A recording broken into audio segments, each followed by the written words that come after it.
Hey guys, this is Josh with Biggs Harley-Davidson and North County, Indiana, right here in San Marcos, California. Today's bike of the day is a 2011 883 Low. The front mag is blacked out on it, and it also has a detachable windscreen. This model is in vivid black. The paint is 10 out of 10 if you're asking me. This model has 10,000 miles on it, 10,066 to be exact. If you're shorter, this bike is very well balanced and will fit you very well. You're pretty much sitting on the engine.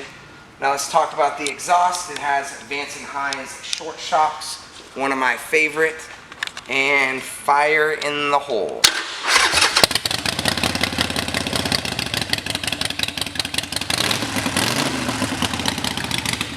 You can come test ride this bike 7 days a week right here at Biggs Harley-Davidson or North County, Indiana.